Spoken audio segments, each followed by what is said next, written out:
예, 변호사님.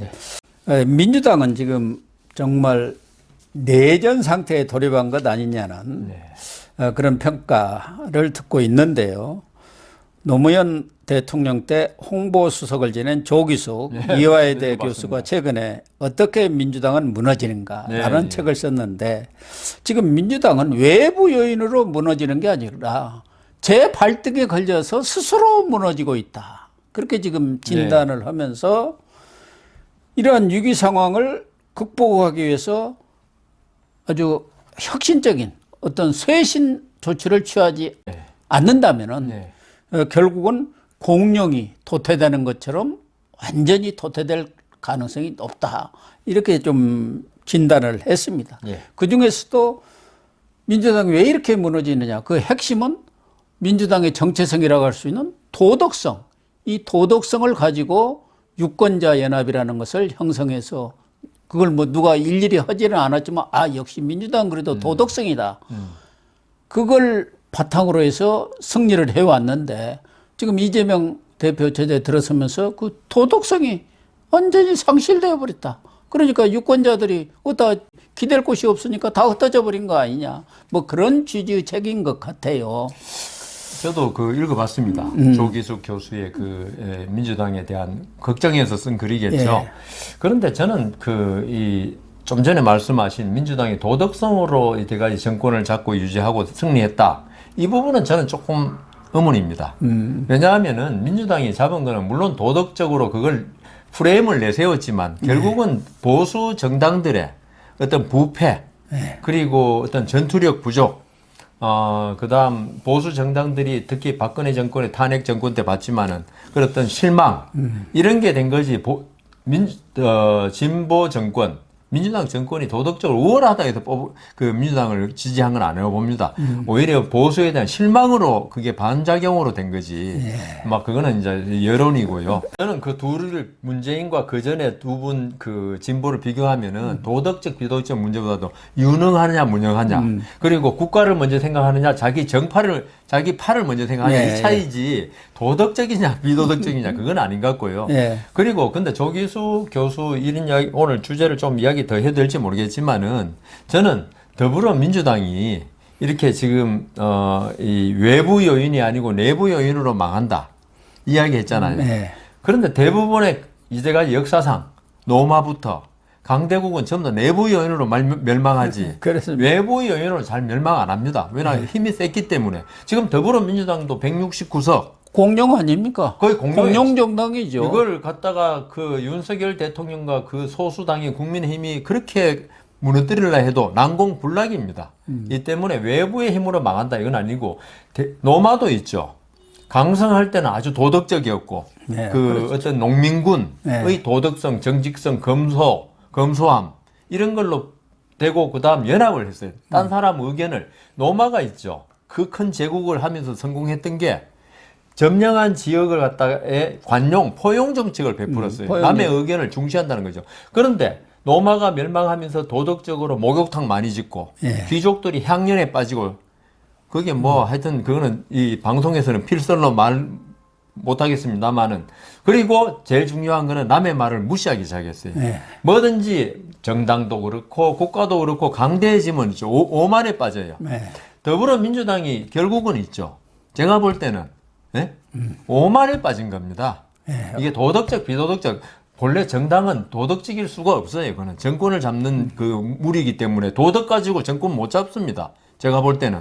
그거는 잡고 나서 자기들을 표방하는 거지. 그래서 이 더불어민주당이 제 생각에는 지금 어떤 외부의 요인 이런 걸로 다시 재정비할 수 있느냐 이거보다도 있죠. 더불어민주당은 지금 쇠락의 길로 갈 수밖에 없다. 왜냐하면 역사는 흥망성쇠 아닙니까? 사람도 생로병사듯이. 그래서 조기숙 교수의 말은 알겠는데 더불어민주당은 이미 우리가 이재명 대표의 일, 그다음 송영길 전 대표의 돈봉투, 김남국 의원의 이런 게 오만해져서 그래요. 우리 당이 이렇게 힘이 센데 누가 감히 우리를 건드리겠느냐. 그렇기 때문에 이미 쇠락의 길로 접어들었고 이게 이제 언제 이 사람들이 결국은 완전히 더불어민주당 해체되느냐가 중요하지. 다시는 이제 회복되기는 좀 힘들다. 그 오만함을 고치지 않는 이상. 그래서 당 내에서 지금 비명계를 중심으로 해서 들고 일어나고 있는 내용들, 어떤 이슈랄까, 논점이 바로 당을 혁신해야 한다. 맞습니다. 지금 같은 상태로 내년 총선에서는 이길 수가 없다. 그러니까 이재명 체제 가지고는 내년 총선에 이길 수가 없다. 말은 뭐 혁신이다, 쇄신이다 하지만 다 자기 금배지가 그렇죠. 중요한 거고 공천이 중요하고. 내년 총선에 어떻게 이길 거냐 네. 이 문제거든요. 그러니까 맞습니다. 결국은 맞아. 정당이라는 게 그러니까 정권 정권을 잡아야지 뭐. 찾기 위해서 존재하는 거니까 도덕적인 그게 뭐 합니까? 그걸 뭐 비난할 이유는 전혀 그러니까요. 없는데 그래서 지금 비명계 특히 박광원 원내대표가 들어선 이후 지금 비명계들이 목소리를 높이고 있는 게 혁신위를 구성하자 혁신위. 그래서 당을 완전히 혁신해야지. 그러니까 그 핵심은 이재명은 뒤로 좀 빠져라. 이선 후퇴해라. 맞습니다. 그리고 혁신기구에 과거 김종인 비대위처럼 거기다가 모든 전권을 줘라. 이렇게 지금 나오고 있고 그것을 윤건영 의원이 네. 이른바 문재인의 복심 아닙니까? 복심이었죠. 그러니까 친문의 생각을 SNS에 올린 거예요. 네. 기득권 다 내려놓고 혁신위에다가 모든 전권을 주고 물러나라.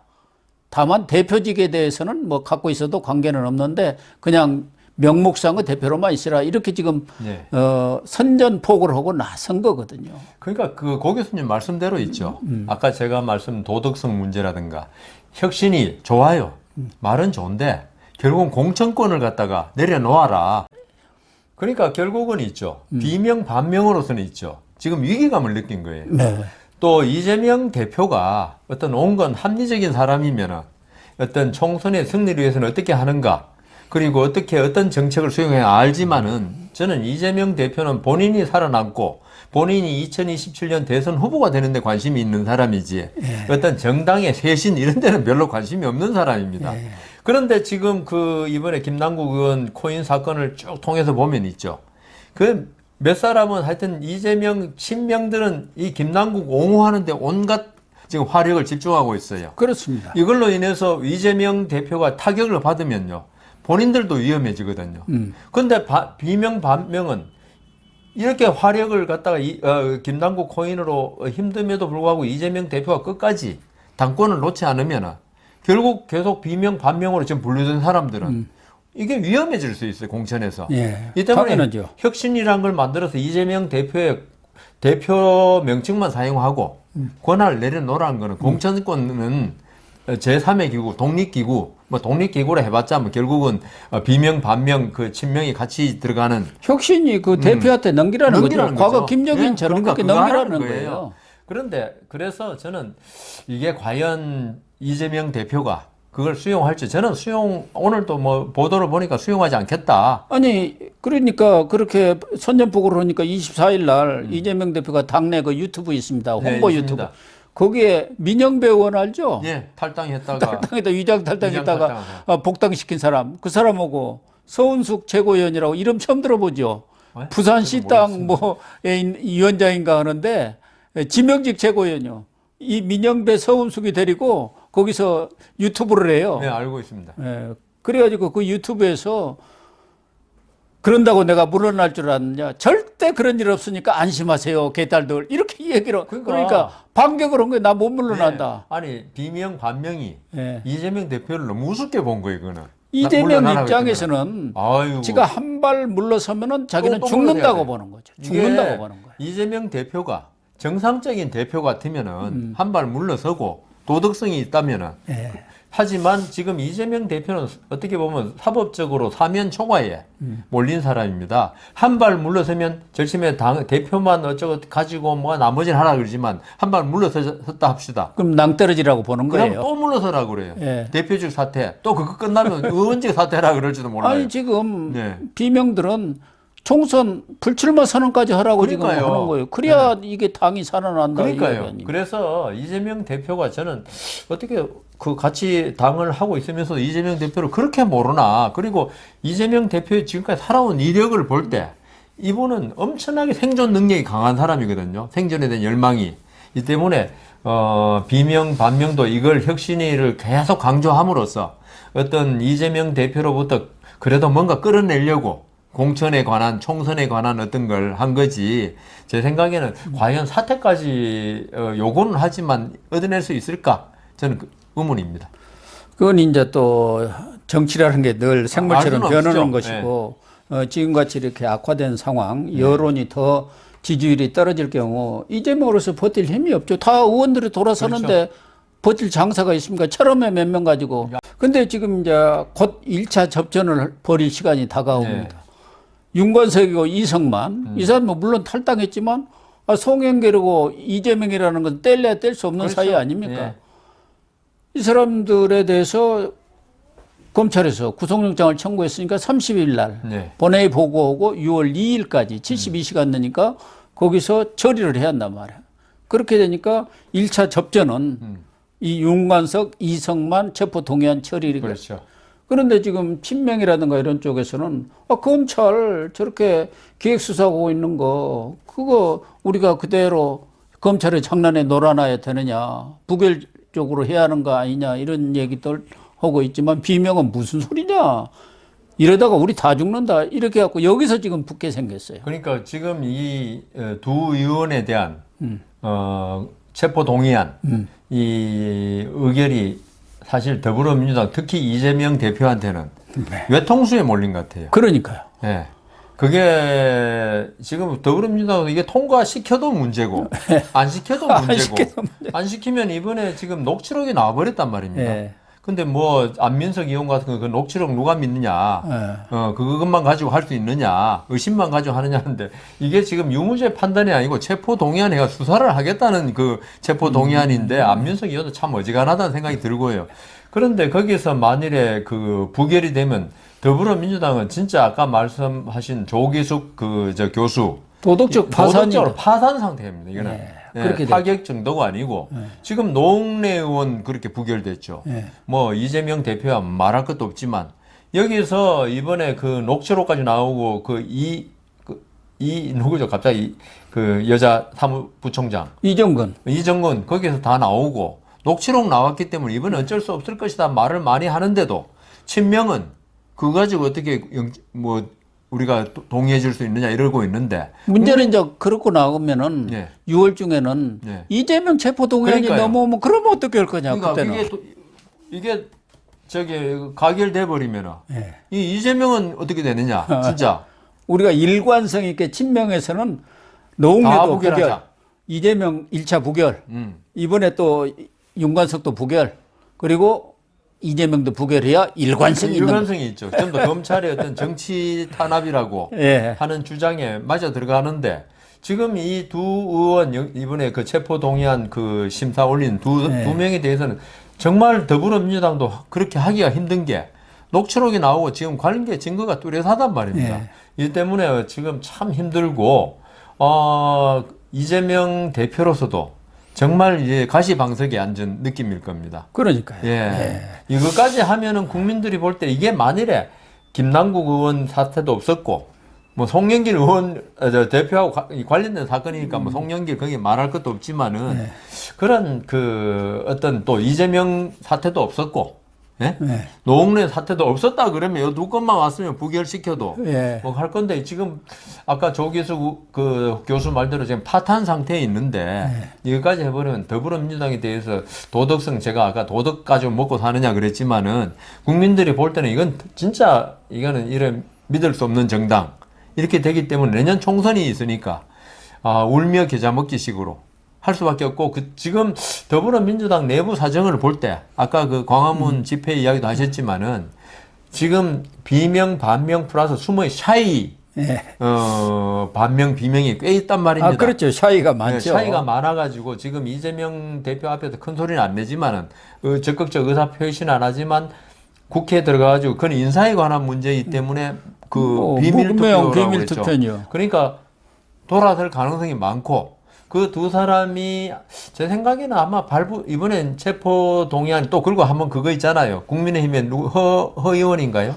하영재 의원에 대해서는 자기들이 또 가결시켜줬지 않습니까? 가결시켰는데 또 판사가 기각했잖아요. 예. 그리고 하영재 의원도 또 이제 국민의힘에 탈당까지 했지 않습니까? 더 이상 부담 주기 싫다 그래가지고 이번에 두 사람은 통과되지 않을까 싶고 통과됐을 때 이 지금 뭐 이재명 대표가 지금 수사하고 있는 것 외에 또 다른 건도 또 있는 것 같더라고요. 네. 수사가 또 진행되고 있는 해가지고 영장이 체포 동의안이 또 상정되면은 이재명 대표에 대해서 그 또 부결식이 지금 세 번째 부결입니까? 그렇게 되면? 뭐 이재명 대표는 지난번에 한번 한번 부결했으니까 했고. 이번에 이제 6월 달에 두 번째구만요. 아마 몰아서 올 것 같아요. 백현동, 맞습니다. 뭐 정자동이라든가 쌍방울까지 예, 이렇게 예. 함께 몰아가지고 지난번에도 대장동 성남 FC 예, 예. 위례를 몰아서 왔지 않습니까? 예, 예. 그래서 이번에도 함께 오는 거 아닌가 하는데 사실은 친명 쪽에서도 상당수 의원들이 이번에 이 문제는 지난번 사안과는 좀 다르지 않느냐. 이것은 정치 탄압이라고 하기에는 좀 그런 사안인데 이것까지 어떻게 부결을 시키느냐. 그러니까요. 이렇게 해갖고 친명 내에서도 지금 좀 이견이 많은 모양. 자기들끼리도 지금 갈라지는 모양이에요. 예, 비명은 뭐 말할 것도 없고. 그러니까 이재명으로서는 1차 이 접전에서 패퇴할 가능성이 크다고 봐야죠. 네. 아마 그 두 의원이 그 구속영장 체포동의에 가결되고 그다음 이재명 대표에 대해서 어떤 영장 가능성 되고 하면 이재명 대표도 거취 표명을 해야지 자기가 살아남지. 그래서 이제 6월 6기설이 나오는 거예요. 6월 6기설이. 전에는 그래도 이재명 대표가 연말까지 버티지 않겠나 했는데 지금 본인 리스크 때문에 연말 그래도 넘기기가 어려울 거라고 했는데 돌발적인 두 개의 큰 사안이 지금 터져가지고 이재명을 압박하고 있으니까 결국 이재명도 버티기가 어렵지 않겠느냐. 그게. 예. 예. 거기다가 지금 개딸 네. 이 문제를 놓고 그동안에는 비명들도 뭐 한 서너 사람만 공개적으로 이 얘기를 했는데 지금 너도 나도 이 얘기를 합니다. 이제는 자신감을 얻은 예, 거예요. 예. 그래갖고 홍영표 의원이 주도해가지고 그 개딸들 절연을 선언하자.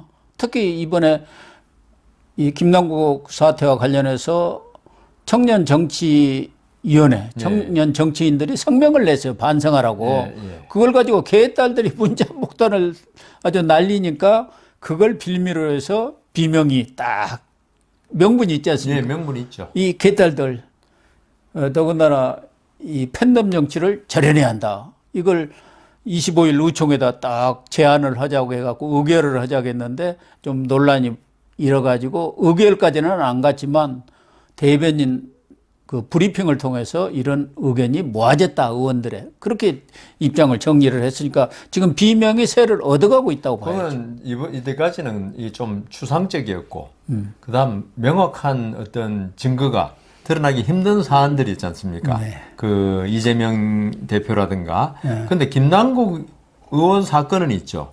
이거는 의무 명백했어요. 네. 여러 가지 면에서 회기 중에 코인 거래한 거, 그다음 돈 출처 못 밝히는 거 네. 하는 걸 볼 때 이 비명 반명 개딸에 반대하는 의원들이 볼 때 이거는 우리가 민심을 얻는다 이 부분에 관해서는 네. 개딸들이 여기에 대해서도 비판을 하면은 개딸들이 잘못됐다고 하지 네. 비명 반명 의원들을 비난할 수 없다는 자신감이 생긴 거예요 이번에. 그렇죠. 지금 뭐 네. 여론도 개딸에 대해서는 다들 고개를 그러니까요. 설레설레 젓고 있지 않습니까? 아니 이때까지는 뭐 이렇게 이재명 대표를 막 감싸고 이런 거에 대해서 그럴 수 있다. 검찰의 어떤 그 무리한 수사 이런 프레임을 내세워 가능했는데 김남국 의원 사태는 입이 10개라도 할 말이 없는 그런 지금 분위기고 그거는 일반 국민들이 아까 우리 여론조사 이야기했지만 그게 컸다고요. 김남국 의원의 잘못된 행태가. 그거는 뭐 코인 거래가 맞고 틀리고 그게 합법이고 불법이고 지금 위메이드의 로비가 있고 없고 이런 문제가 아니고 어떤 국회의원으로서 그리고 청년 라면 먹고 구멍 뚫린 운동화 신었다는 청년 깨끗한 정치인이라고 표방했던 김남국이 뒤로는 우리가 호박씨 간다고 그러잖아요. 호박씨 그리고 얌전한 개가 부뚜막이 먼저 올라온다 그러고 그런 전형적인 우리 조국 사태 때 봤던 내로남불에 그리고 그 어떤 더불어민주당의 어떤 포장 정치 껍데기만 화려하게 꾸미고 실속은 완전히 기족 진보인 그런 걸 갖다 국민들한테 그대로 노정함으로써 국민들의 실망을 비명 반명을 이번에 두 눈으로 똑똑히 봤기 때문에 개딸들에 대해서 그 정도 자신감이 생긴 거예요. 예. 그래서 이재명으로서는 더욱 지금 코너에 핀치에 몰렸다고 맞습니다.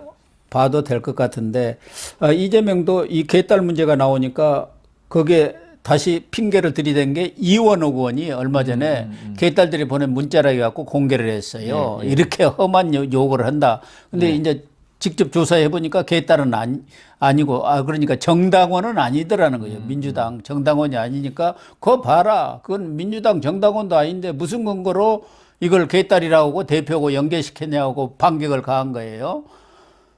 그러니까 이것은 저쪽에서 이관계를 쓴 것이다. 이렇게 마타도 한 거다. 그런데 뭐 민주당 정당원이 아니라고 해서 또 개딸이라고 해서 다 민주당원일 필요는 없지 없죠. 않습니까? 지지자들이 보낸 거라고 봐도 되는 거거든요. 그럼요. 근데 이걸 지금 명분 삼아서 이원호 의원에 대해서 감찰까지도 하겠다. 뭐 이런 식으로 지금 또 반격을 가하고 거기에다가 이제 당원 중심의 그런 정당 운영으로 가야 한다 해가지고 뭐 박광원 원내대표라든 건 국민 눈높이에 맞는 국민 중심으로 가야 한다. 그러니까 지금 당원 중심이라는 게 뭐냐면 대의원제. 네, 예. 이걸 폐지해보자 하는 게 이제 또 이 친명 쪽에 친명의 주장이죠. 예, 네. 요걸로 이제 또 반격을 하는 거예요. 어쨌든 친명과 비명이 사사건건 지금 대립을 격화시켜 나가고 있는 거예요.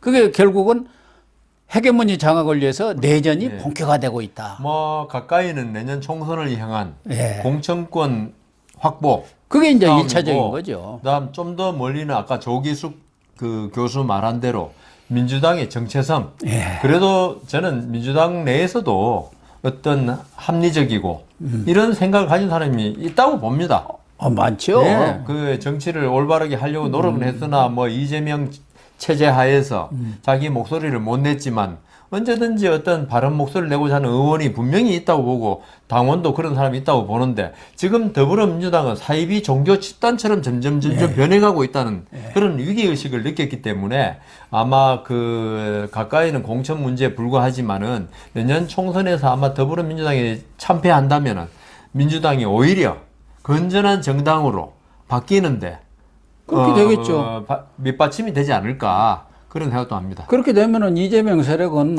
더 이상 대표하는 뭐 거죠. 존재하기가 어려운 네, 거죠. 예. 예. 그러나 지금 친명과 비명 간의 이런 갈등, 내전이 격화되어 갈수록 경우에 따라서는 이제 벼랑끝 타협을 하는 경우도 많습니다만은 네, 네. 총선을 앞두고 거대 정당이 네. 뭐 여당이든 야당이든 야당이든. 분열되고 분당되는 사례가 늘 워낙 있어왔어요. 많아가지고요. 없었던 적이 예. 없습니다. 그렇기 때문에 지금 멀리 있는 이낙연 전 대표도 얼마 전에 자기 책가 났었지 않습니까? 대한민국 생존 전략. 이걸 가지고 이제 또 귀국 기자 간담회 겸해서 얘기를 했는데 지금은 정치의 위기다. 알을 깨는 그런 혁신이 없다 한다면은 외부 충격이 있을 것이다 하고 딱 이쪽에다 멀리 아주 원거리표를 쏘네요. 결국은 외부 충격이라는 거는 선거죠. 아니 국민의 선택. 외부 충격이라는 게 국민이 예. 이렇게 혁신 안 하면 당신들을 안 돼. 심판하는 거고 네. 그 이전에 결국은 타협이 안 된다면은 신당이나 새로운 신당을 만들 수밖에 없는 거 아니냐는 그런 시사라고 봐야 하거든요. 아까 그 고 교수님이 그 반명 비명이 이재명 대표에 대한 어떤 이선 후퇴 아니면 공천권 내려놓기 뭐 혁신이 이런 걸 이야기하셨지만은 아마 비명 반명으로서는 그분들이 뭐 제일 중요한 건 내년 총선 승리 아닙니까? 네. 그런데 이재명 대표의 극렬한 저항으로 그게 이루어지지 않을 때는 충분히 아니 이 사태가 좀 더 악화되면은 예. 가능성이 있죠. 살아남아야 되니까. 타협이 안 되면 방법이 없지 그렇죠. 않습니까? 갈라서 해야죠. 예. 그리고 저는 그 아까 민주당이 합리적이고 이런 분들 이야기했지만 그분들이 지향하는 정치 목표하고 저는 이재명 대표가 지향하는 정치 목표가 완전히 다르다고 봅니다. 네, 그렇습니다. 다만 그 어떤 통일 전선 전술이라고 있지 않습니까? 그 식으로 국민의 힘이 집권해서는 안 된다.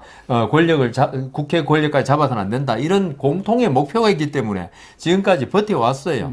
그렇지만 이게 그걸 떠나서 그 내부적인 원심력이 더 커질 때는 이게 뭐 국민의 힘의 문제가 아니고 내부의 어떤 갈등, 핵융합이 아니고 핵분열 반응이 심해질 때는 갈라지는 게 이 합리적이고 온건한 사람 또는 비명 반명이 어떤 살아남을 수 있는 길이기 때문에 어떤 그 내년 총선을 앞두고 분당 가능성도 많다고 보입니다. 그렇습니다. 뭐 원심력이 90명보다 커지면 훨씬 커지면 예. 분당이 불가피해지는 지금은 거죠. 이게 아주 균형을 맞추고 있는 것 같아요. 예.